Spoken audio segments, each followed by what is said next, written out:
This is Minda Wilson from Urgent Care. I have Vicki Russell Walton on the show today, a two-time survivor of breast cancer, caregiver, and advocate. And I'm really excited to talk to her. Welcome, Vicki.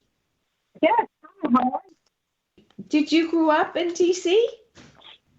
Well, no, actually, I moved up to D.C. almost 20 years ago. I was in North Carolina, and then my sisters moved to Washington, D.C., so I followed behind them, and I've been up here ever since. I'm originally from Virginia Beach. So you grew up there and you started your career, and were you always interested in communications? Was that how you started your No. career? No, actually, I was working for a government contractor, and I've always had a love for craft. So I always thought I would end up with a flower shop or a crafting store. I didn't think that this would be my calling as a breast cancer advocate. I didn't think so. So you were misdiagnosed in 2007. What happened then? Oh, wow. So, yes, I was actually misdiagnosed 4 times. They were analyzing the fatty tissue. They were not analyzing the tumor at all. So it was a long, hard journey, but nevertheless, it was a journey that I was up for. I think it's important that when you advocate for yourself and you know your body, that you don't give up until you feel comfortable with the answers that you receive. If you don't fight for yourself, no one else will. So I was glad for my parents who taught me to advocate, and if something doesn't feel right, to make sure that I fight for myself until it feels right. And that's exactly what happened. I knew something wasn't right, and I'm glad I advocated for myself, because if not, I would have surely passed away with the diagnosis that I received, because it was wrong. So somebody said you didn't have cancer when you did.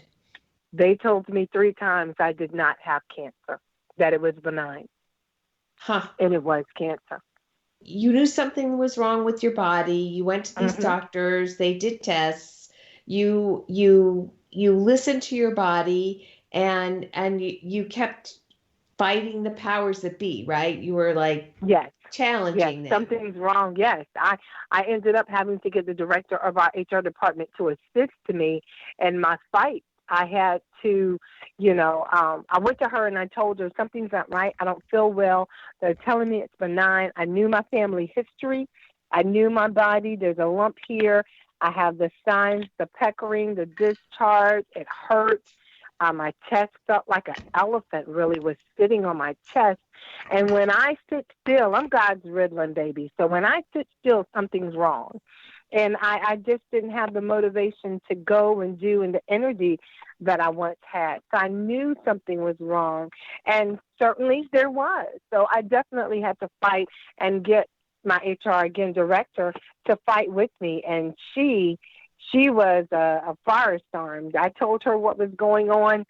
She made some phone calls, and the next thing I know, I'm seeing the head oncologist, and we're doing a test, a biopsy, and we found out that it was cancer, and that it had, once we did the lumpectomies and did the surgery, we found out that it spread to my lymph nodes.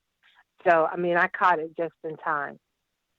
Wow, what a story. And then, but that sort of brought you to a place of learning too. Like you learned a lot Yes. from that experience. Oh my gosh, yes. There was really no organizations out here at that time to assist me. I couldn't find any. And I was asking for help, and where's all this support I heard about. And I mean, these organizations at that time were horrible. One company called me back like 3 months later. I didn't get the support. Yeah, it was bad. I didn't get the support that I knew I deserved as a cancer patient. So I kept a journal. What were the good organizations? What were the bad organizations? Who could really help? And these big organizations that we donate to a lot, do more donations than give back. I'll just put it like that. Right, So I right, learned a lot. right. They're not always there to help you when you need No, your they're help. not. Mm-mm. You're absolutely correct. So what led to the founding of your organization? It's in the And gene.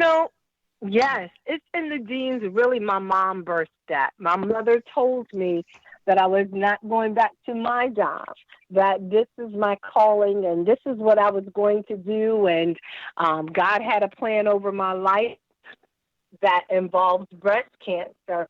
And I thought that. I told my mom that this is not my calling. This is not what I want to do. I do not, want to fight. And she said, well, you fight with everybody anyway, so you might as well fight for breast cancer. And sure enough, I ended up not going back today, as they say, quote unquote, good government job. And I started my advocacy, and I've not looked back. And I've been very happy with my advocacy. It's in the genes, was created because all cancer and all chronic diseases are in your genes. You wear them every day. Some of them big or small, some of them more than little, some of them bigger than the others, but we wear our genes every day. And it's on you how you wear your jeans. Are you going to fight with your jeans? Are you just going to wear the same pair every day? Are you trying to change your jeans? Are you trying to make them better? So it's in the genes. Yeah, my mom helped me birth that, and we've been going strong ever since. So what kind of services do you provide for people? Ooh. Well, it just started out with trying to connect people to the right resources, Mhm. but now we have birthed what we call a pinky party. And a pinky party is a party where women can come and be educated about breast cancer. They can receive a free mammogram and educational information. You leave with a swag bag that's filled with all kind of goodies. But this is a free educational breast cancer class. We have a DJ. We serve lunch. We have childcare. You can get your massage. You can get your hair done. You can get your nails done. We serve lunch. We have raffles. We have, local vendors coming in to speak with them. We have local vendors and educators coming in to educate you about available resources and what you need to do. Holistic experts coming in to teach you how to breathe and how to relax and how to take that anxiety off and then how to take those muscle pains away. So it's a full line breast cancer party with everybody invited, and it's free. Great. That's a great resource. And it's a great resource because I'm sure Yes. once you get it's nice to create a community. And Mhm. also it's nice to be able to share experiences with people and share Yes. tips. Yes. We have the pink couch. We have the pink podium. We are pinked out, and you can sit on the pink couch and you can tell us your story, your journey, and we videotape it. And we have a lot of great stories and great sessions from people who have, some have passed on, but nevertheless their words are very strong because they do give you help and they do give you guidance and they do give you encouragement. So the Pinky Party is a full-on educational party, and we're excited about it.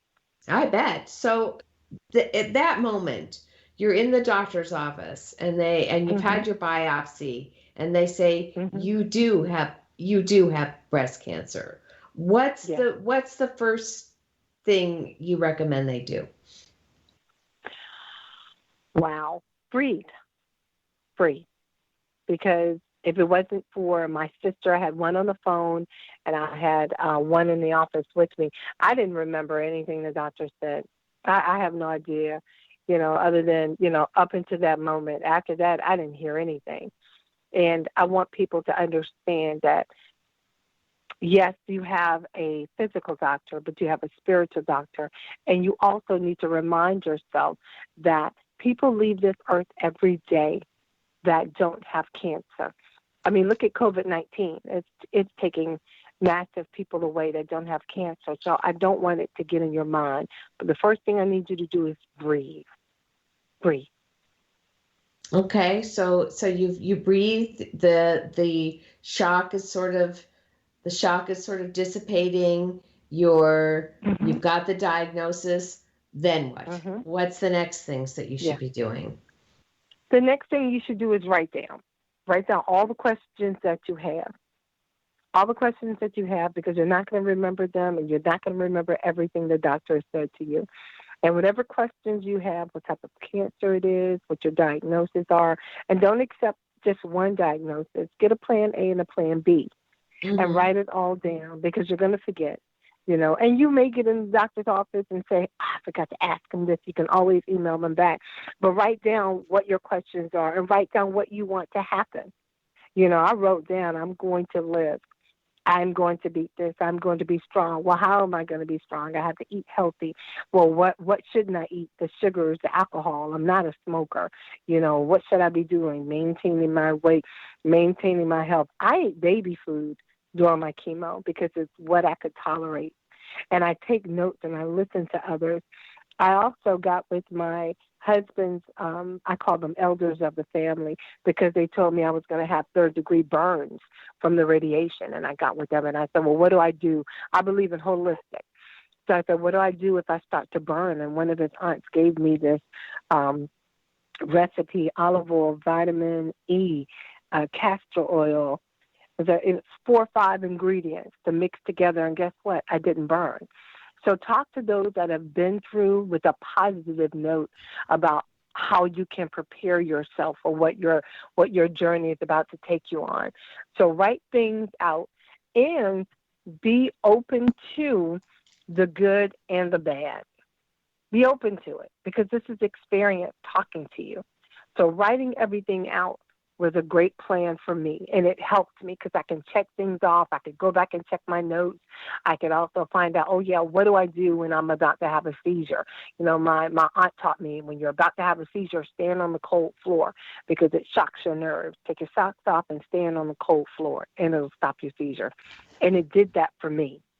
So talking to the elders really helped me out, and those that have been through, prepare for what my journey I may have to go through in my journey. It really helps me out. Right. And age isn't a factor. This is something that can come Yes. on when you're young. Oh, yes. Oh, yes. Young and old. This is I say chronic diseases are international. They want everyone to join their organization. They don't discriminate against anybody. You can join any one of these organizations when it comes to chronic diseases, and that's the downside about it. I think once you have cancer, you shouldn't have to have it again. I think that should be law. If you get it once, you should never get it again. But that's not law. Things happen to good people, and things happen everywhere. So that's where we are right now. Right. Well, you were misdiagnosed. You had cancer again, came back. Yeah, in 2018, it sure did, in the exact same spot that they took the tumor out. Had I known then what I know now, I would have had a double mastectomy then. If I had known of all the risk factors and the gene mutations and a lot we didn't know in 2007, but we know now. So if I knew then what I would be going through right now, I definitely would have opted out. I would have had my breast removed then. It's everyone. It affects all Yeah, races, it all does. men gets all sexes. Men get Yeah. breast cancer too. Yes, And they do, and they think they can't, but it's a proven fact that they have it, and their rates are. I think cancer rates are going to be higher now because no one is going to the doctor.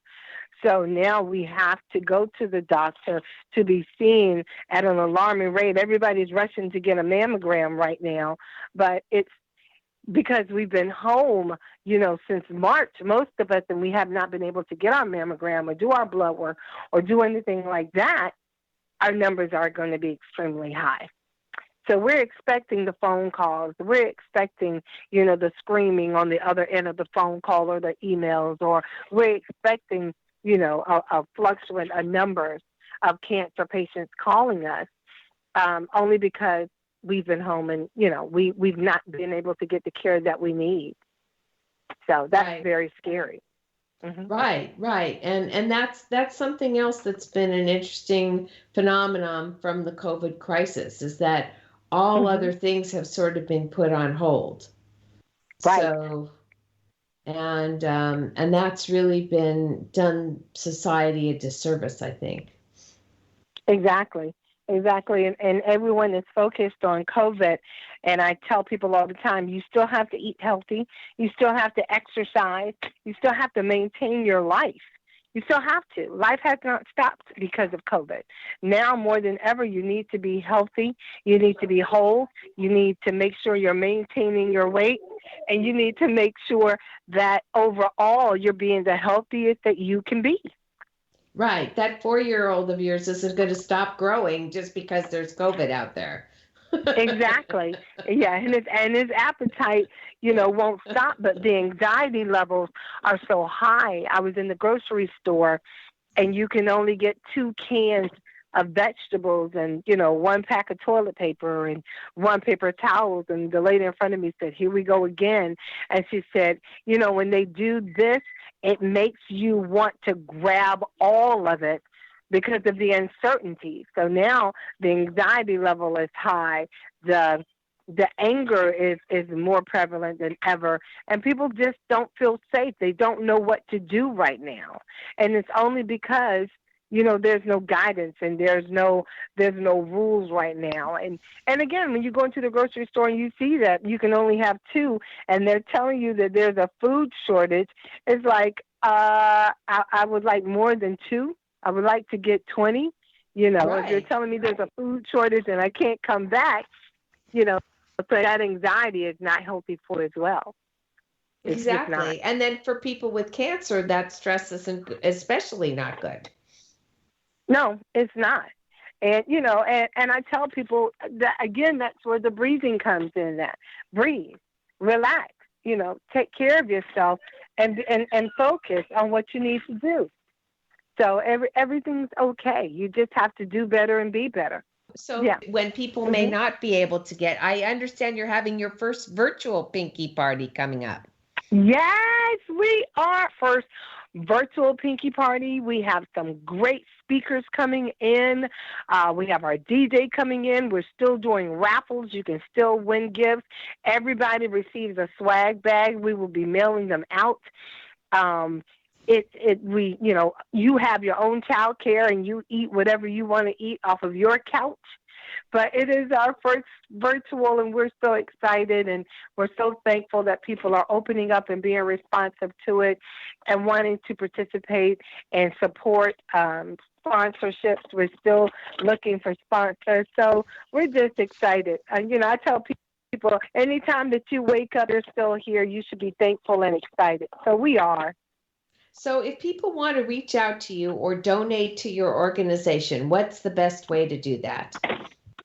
Well, you know what? You can call us 301-442-5105, or you can email us, do something at isntthegenes.com, GENES, and just reach out to us, and our assistant or one of the ladies call you back, and we will be more than happy to accept your sponsorship, donation, and whatever you feel like you want to help us with the Pinky Party and with all of our programs. We do a lot in the community, so all of our programs and all of our events, we would love your support. Thank you. And if somebody's recently diagnosed, is this the same, reach out the same way? Yes, reach out to us the same way. That's my personal cell phone number that my assistant hates for me to give out, but everybody has that number anyway. So I don't know what the problem is. Everybody has my personal cell phone number, so I don't know what she's trying to hide it for, but I thank her for always watching over me and trying to protect me, but in the words of my husband, she can stop now. You can stop now. Everybody has it. Well, I'm really excited to have had the opportunity to talk to you. It was Vicki Russell Walton, and her organization It's in the Genes, and she's doing great work in supporting women with cancer, and and it's a wonderful organization if you're interested in helping support them. This is Minda Wilson with Urgent Care.